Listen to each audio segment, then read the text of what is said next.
Valérie Posner, bonjour. Je vais dire quelques mots sur vous avant de rentrer dans le vif du sujet. Vous êtes historienne du cinéma russe et soviétique, vous êtes directrice de recherche au CNRS et vous avez présidé l'Association française de recherche sur l'histoire du cinéma, dont vous êtes aujourd'hui encore, association dans laquelle vous êtes encore très active et dont vous êtes vice-présidente. Vous avez publié avec Natacha Laurent en 2012 Kino Judaïka. On connaît bien Natacha ici puisqu'elle a longtemps dirigé la Cinémathèque de Toulouse. Vous êtes éditrice de textes des avant-gardes russes du XXe siècle et notamment d'un ensemble d'écrits qui ne paraîtra qu'au mois de septembre aux Presses du Réel, d'écrits constructivistes. Voilà, je crois que c'est une somme qui vous a coûté de nombreux mois, si ce n'est de nombreuses années d'écriture et de traduction. Et vous êtes aussi l'auteur de 3 livres autour des figures de Viktor Shklovsky, un formaliste russe, de Eisenstein, que nous aurons peut-être l'occasion de citer, et le tout dernier, qui vient de paraître au mois de janvier, est autour d'un texte de Ilya Ehrenburg. C'est ce livre, et pourtant elle tourne, que vous êtes venu hier présenter à l'Histoire à venir, ou à venir à l'Histoire en compagnie de Natacha Laurent au Théâtre Garonne. Voilà, on a pensé à vous pour nous exposer on va dire, quelque chose qui serait autour des liens de la musique avec le cinéma au moment de la naissance du parlant. Et cette naissance du parlant en Union soviétique, elle a été un peu plus longue qu'elle ne le fut aux États-Unis où le parlant est né. Donc peut-être en guise d'introduction, nous allons regarder un court extrait d'un film d'Alexandre Matcheret qui s'appelle Des travaux et des hommes, qui est un film de 1932, qui est une sorte de, enfin vous allez nous le dire, de compétition entre ouvriers américains et ouvriers russes soviétiques. Tout à fait. Merci Christian. Oui, nous sommes exactement à la période du premier plan quinquennal. Les soviétiques ont fait appel à pas mal d'ingénieurs et de spécialistes américains et de technologies américaines. Et sur les chantiers, il y a effectivement la présence visible, en tout cas, d'Américains. Et donc ce film, en quelque sorte, organise une sorte de compétition où ingénieurs russes contre ingénieurs américains, les uns faisant montre de leur enthousiasme particulier et les autres, évidemment, de leur savoir-faire et de leur maîtrise des outils, des technologies. Et c'est cet extrait qui est, de manière assez intéressante, mis en musique, ou disons sonorisé, mais à l'aide des instruments de l'orchestre. Cette partition a été écrite par un compositeur russe d'avant-garde tout à fait intéressant, un peu oublié aujourd'hui, qui s'appelle Vissarion Chebalin. Et il est aidé ici par un bruiteur, qui est un fameux bruiteur de théâtre, qui a beaucoup travaillé d'ailleurs avec Stanislavski, qui s'appelle Vladimir Popov, et qui met au point des objets, des instruments pour imiter les bruits industriels. Et on entendra ces instruments pas mal partout, dans presque tous les films. En fait, Popov est derrière. Très bien, nous allons regarder.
Voilà, je rappelle ce film des travaux et des hommes, dont on a vu un court extrait. Il faut quand même, c'est un long métrage, il y a un scénario.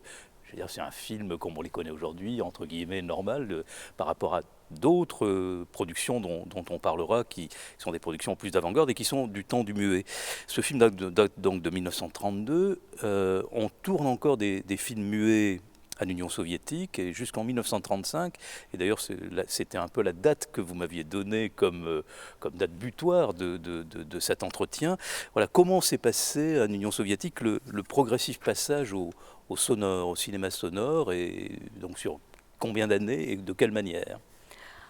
Alors, le fait que des expériences réussies soient menées en Allemagne et aux États-Unis, les soviétiques l'apprennent très rapidement et veulent eux-mêmes mettre au point des systèmes équivalents.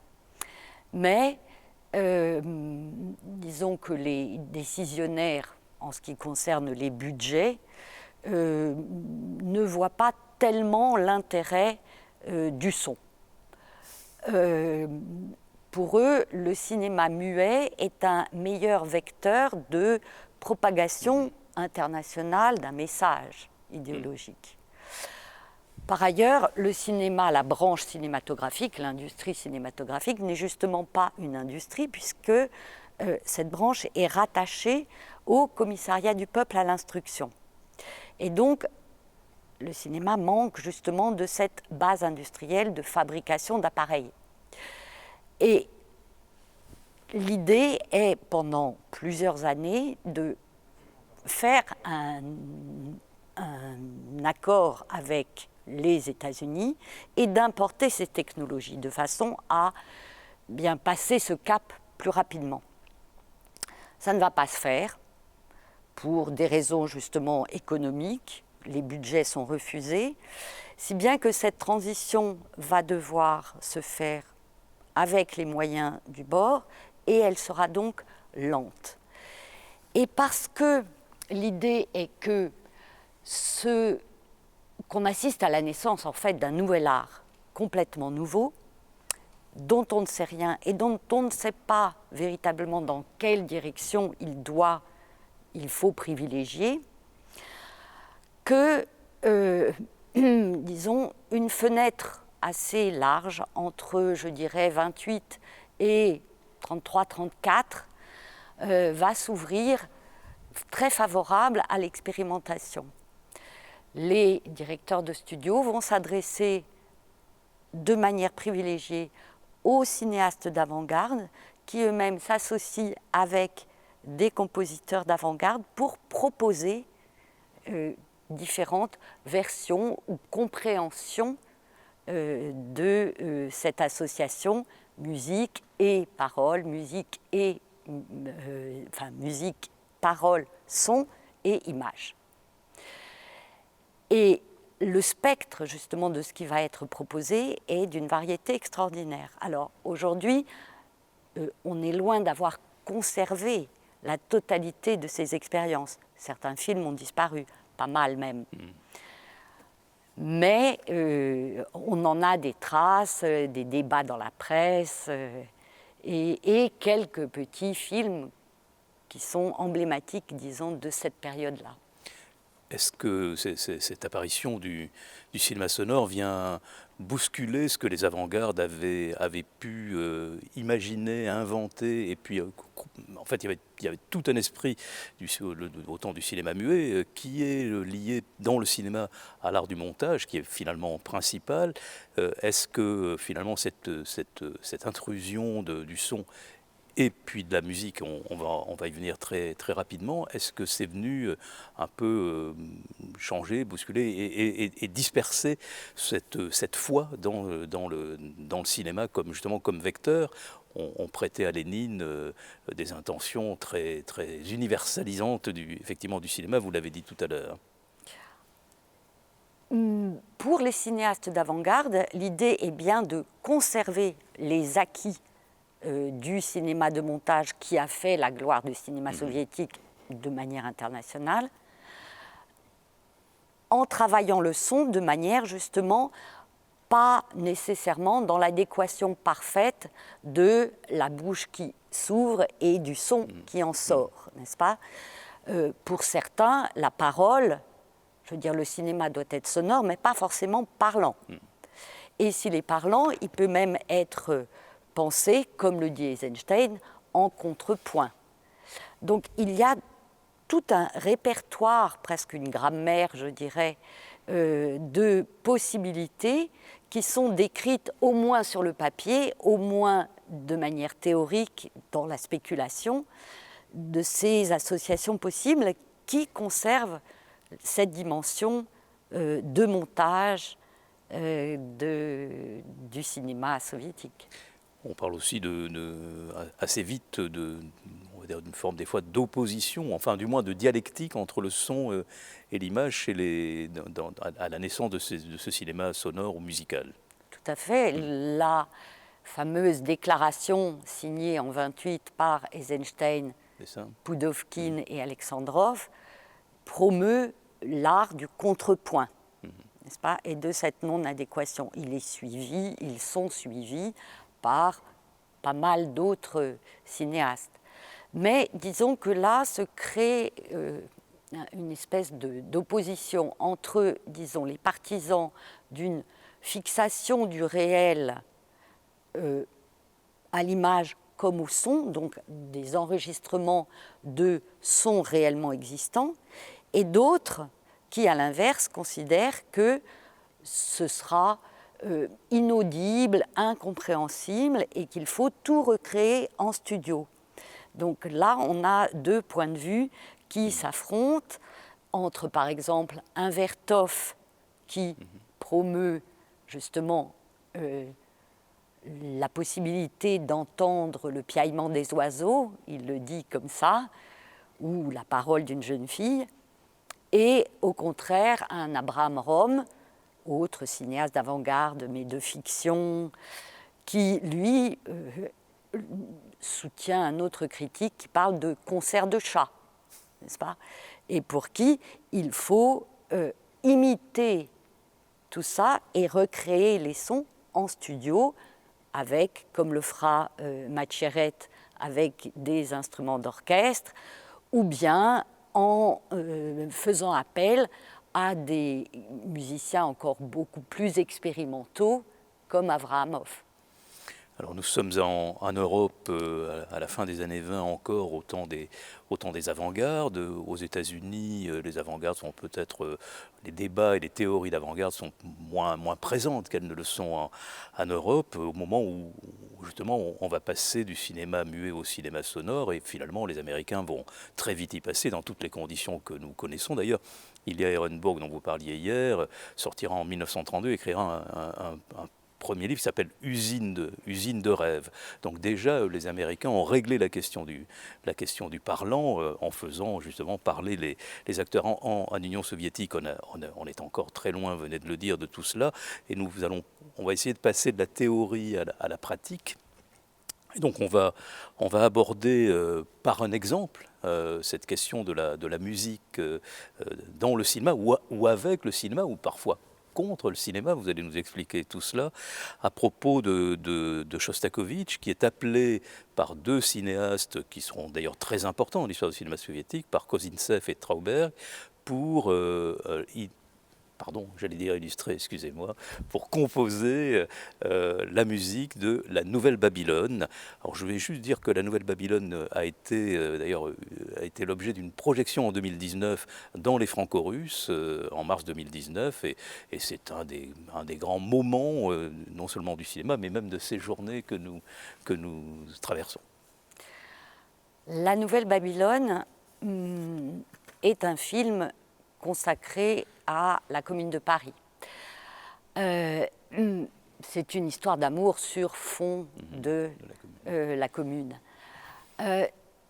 Et c'est la première fois que des cinéastes s'adressent à un compositeur pour une musique originale, pour une partition originale du début à la fin du film.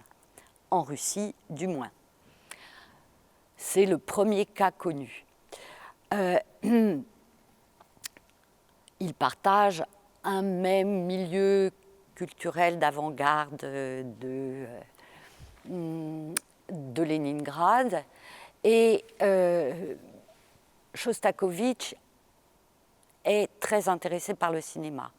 Il y a, il faut dire, beaucoup travaillé en tant que tapeur, n'est-ce pas, en tant qu'accompagnateur, improvisateur dans les salles. Très jeune, c'est comme ça qu'il a gagné sa vie. Et pour lui, disons, cette espèce de bouillie musicale qu'on entend généralement dans les salles est quelque chose de tout à fait indigne, médiocre, aussi bien et insatisfaisant, aussi bien pour les musiciens que pour les auteurs des films. Donc il répond avec un grand enthousiasme à la commande de Kozintsev et Trauberg. C'est d'ailleurs il est très jeune. Hein, il est très jeune, oui. Et il est né en 1906, donc nous sommes en 29. Oui, il a 23 ans. Il a 23 ans. Et il retravaille sur le thème de la commune des tas d'airs. Oui. La Carmagnole, voilà, ça ira, la Marseillaise, on entend, mais aussi des airs des opérettes d'Offenbach, évidemment, qui dessinent un portrait tout à fait cinglant du Second Empire et au contraire un soutien, disons, politique clairement par sa musique au communard.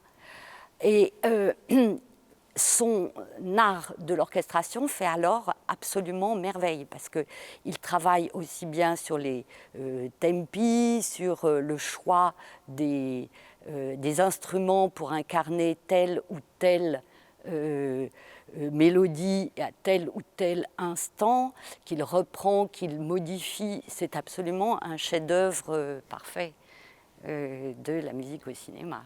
Bon, je propose que nous en écoutions quelques courts extraits. C'est très, très difficile de trouver ce qui représente le mieux ce film qui est très foisonnant et où effectivement les changements, les changements d'image, de nature de l'image dans ce film finalement assez expressionniste, très difficile de trouver un extrait. On va quand même tenter de le faire.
Alors évidemment, quand on évoque le cinéma soviétique et ses rapports avec les musiciens, il est très difficile d'oublier cette collusion très créative entre Prokofiev et Eisenstein. Mais là, on est évidemment sur un autre temps. Hein, on est après 1935. Hein,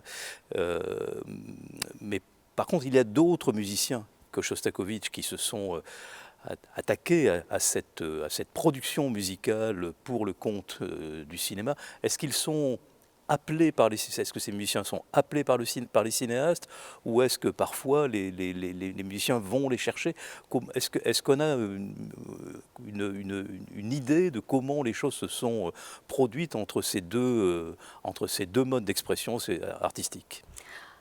Alors, au moment justement de cette transition pour au cinéma sonore, certains musiciens, finalement des musiciens plus traditionnels, considèrent que la musique évoque des images, la musique a un discours, la musique raconte des histoires, et la musique peut en fait servir de base à l'écriture de scénarios. Et deux compositeurs totalement oubliés et dont on peinerait à retrouver des œuvres, mais qui publient des articles dans les Izvestia, je crois, se proposent d'écrire des scénarios et considèrent que la mise en image, ma foi, suivra. Et ils pensent que Schubert, par exemple, ou Beethoven, doivent servir de base à cela. Généralement, c'est plutôt quand même le contraire, c'est-à-dire ce sont les cinéastes qui vont chercher. Abraham Rom fait appel à Avramov, ou bien donc Kozintsev et Trauberg à Shostakovich, ou bien Vertov à Timofeev. Donc, il n'empêche qu'il y a un cas très particulier qui est celui de Tsekhanovsky, qui est un cinéaste d'animation en fait au départ, et un illustrateur. Il a fait des ouvrages illustrés pour enfants sur des poèmes de Samuel Marchak, par exemple, et qui passe à la transformation de ces albums en films animés. Et ensuite, de là, il se dit que l'occasion du son est extraordinaire et qu'il faut partir justement de la musique. Et là, il va chercher ce qu'il pourrait mettre en image, et il tombe sur le fameux poème symphonique de Honegger qui est Pacifique 231, pour lequel, alors c'est passionnant parce qu'on a son journal intime de Tsekhanovsky, et donc on voit comment il réfléchit à cette association quelles images il va pouvoir associer. Donc il transforme la partition de Honegger en lui trouvant des équivalents visuels, et finalement il va travailler sur des surimpressions entre musiciens d'orchestre et images de locomotive.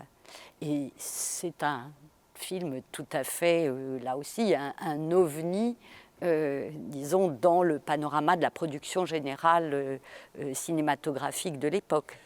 Alors on le sait, il y aura en France une autre partition cinématographique autour de Pacifique 231 de Jean Mitry, qui est un des grands films dits d'avant-garde ou films expérimentaux. Voilà, mais nous allons regarder cette partie soviétique liée à Pacifique 231, ce qui nous donnera une belle idée de ce qui se réalise à cette époque-là du côté de l'Oural.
Voilà, donc nous venons de voir ces images d'une mécanique.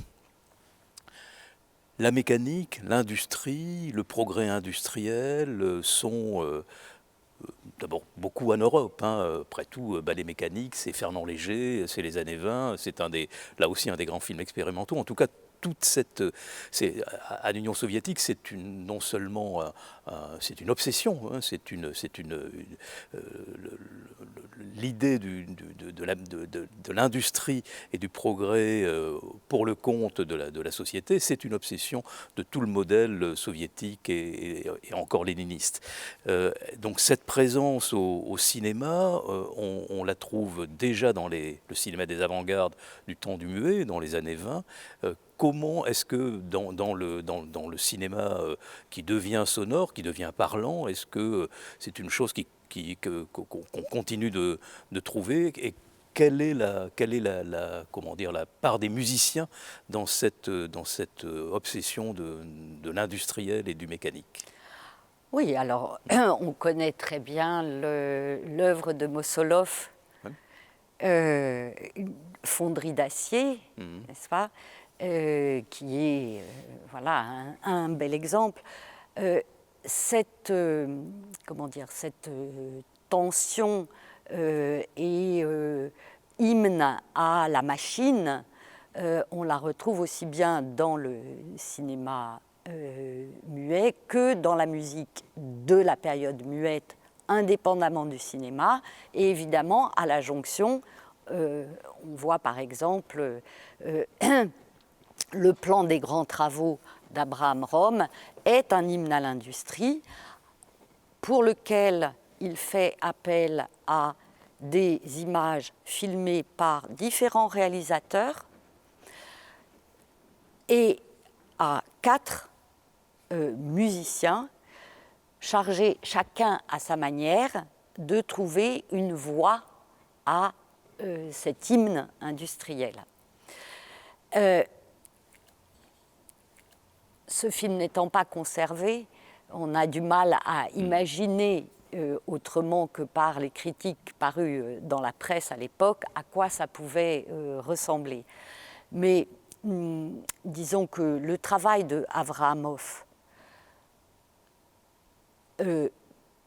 qui avait donc écrit cette symphonie des sirènes en 22, qui faisait appel déjà à des sirènes d'usine, n'est-ce pas, coordonnées avec des armes, avec de l'aviation, les sirènes des bateaux dans le port de Bakou. Il a fait jouer il l'a fait jouer en 1922 en réel, si je dis. Exactement. Dans toute la grande ville de Bakou. Dans toute la grande ville de Bakou, et visiblement repris une année plus tard à Moscou, ce dont on a moins de traces, curieusement. C'est quelqu'un que, justement parce qu'il est fort de cette expérience-là, qu'il va évidemment être demandé pour, en quelque sorte, sonoriser ces images industrielles. Mais Vertov, lui, procède tout à fait différemment. Alors, il dit qu'il veut enregistrer et qu'il va enregistrer le piaillement des oiseaux. En réalité, il enregistre tout un tas de sonorités, conversations, bruits d'usine, dans des mines, etc., en Ukraine. Sauf que lui, il va se livrer ensuite, à partir de cette bande, à un travail absolument extraordinaire d'association. Et évidemment, on n'a pas de table de mixage à l'époque, n'est-ce pas? Mais le simple fait de ralentir le passage de la bande devant la cellule photoélectrique, on descend le volume et il le fait varier d'intensité et donc, d'octave, n'est-ce pas? C'est tout à fait remarquable de voir comment est-ce qu'il associe différents sons et il réenregistre, enfin bon. Donc pour lui, le travail, disons, de composition, à part les morceaux qu'il demande à Timofeev, le reste, c'est en quelque sorte, c'est lui le compositeur. Alors nous avons avec Abrahamov fait quelques pas en arrière et avec Vertov, bon, qui continuera lui de tourner, et Abrahamov d'ailleurs après tout va continuer de composer.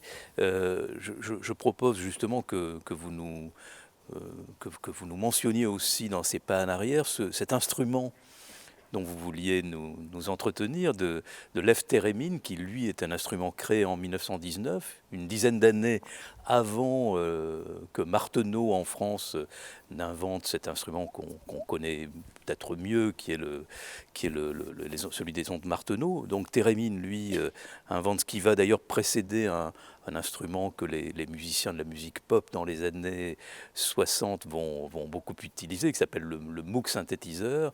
Voilà, donc en 1919, il y a cette invention qui va beaucoup servir dans la musique soviétique et même ailleurs.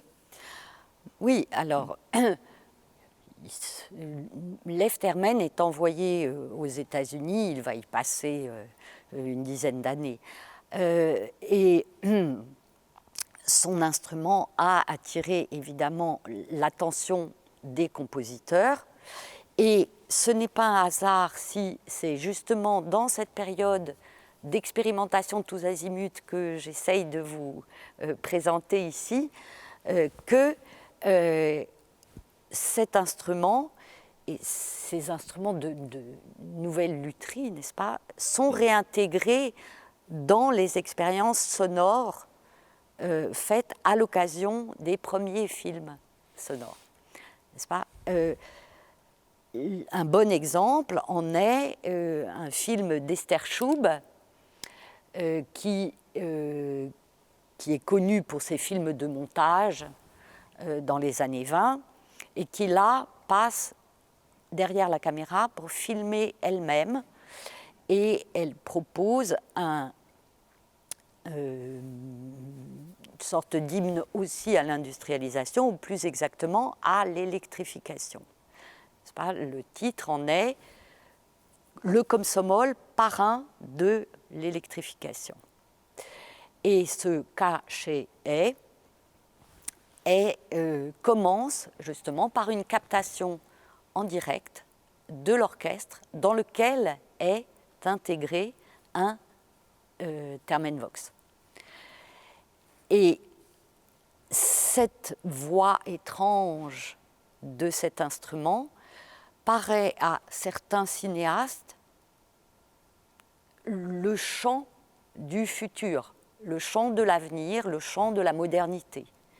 C'est pour ça qu'il est mis en valeur dans plusieurs films. D'accord. Nous pourrons peut-être écouter ou trouver un extrait d'enregistrement de cet instrument de Lev Theremin. Et pour vous parliez d'électrification, peut-être pour en rajouter, notamment par rapport à la légende de Lénine. On a prêté à Lénine l'intention et peut-être ça a été réalisé d'ailleurs, de réaliser, de produire près d'un millier de cet instrument pour le disperser sur le territoire de l'Union soviétique. Alors ça me vaut une double question, qui est quand même ce territoire qui est immense finalement.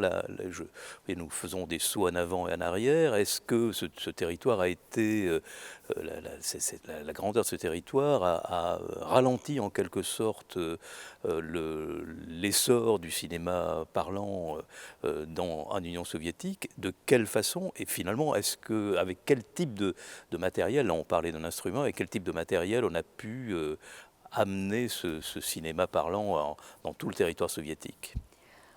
Jusqu'en Sibérie.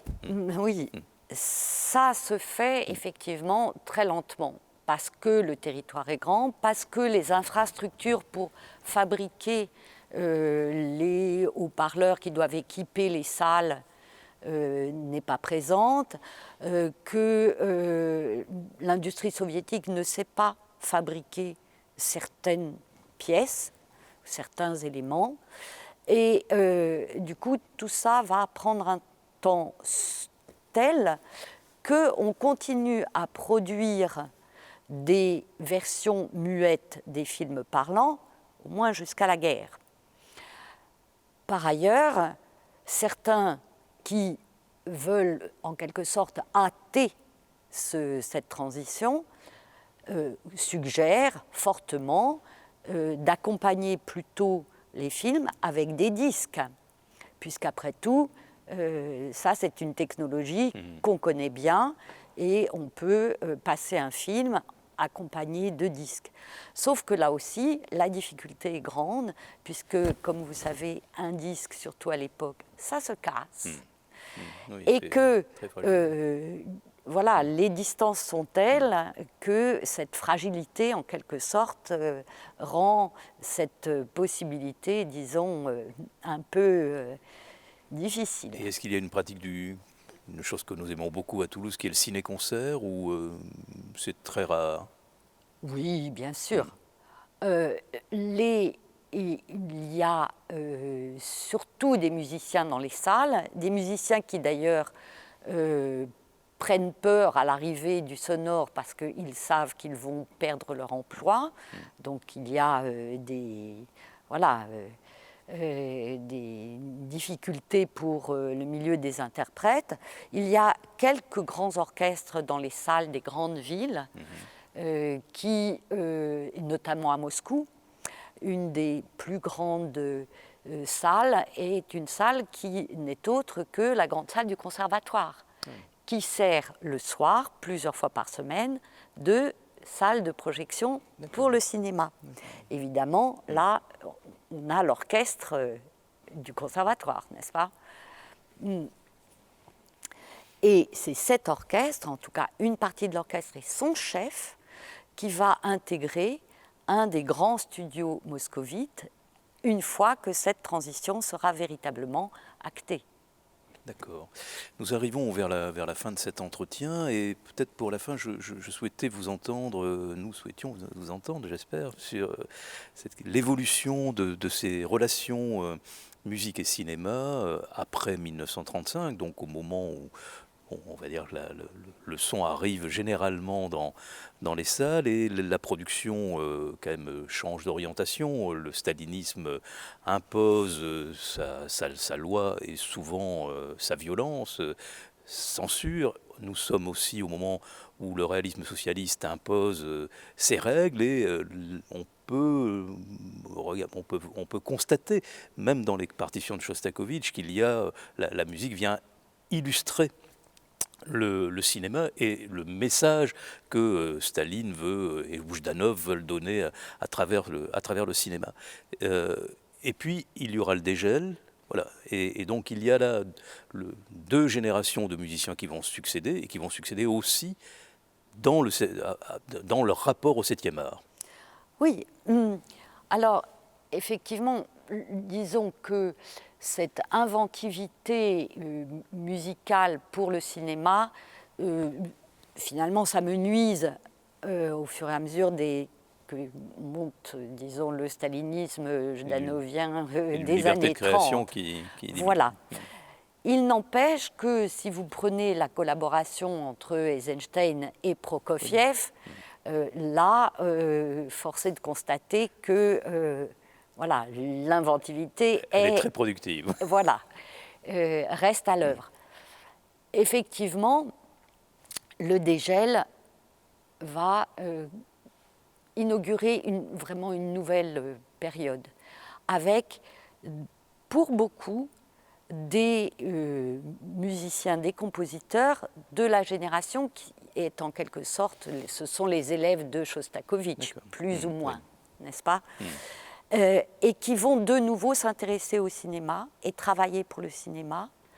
Parmi les plus grands ou les plus intéressants, je citerai Guy Accancilli, mais aussi Alfred Schnittke, qui a livré de remarquables partitions pour des films, et enfin Gubaidulina, qui a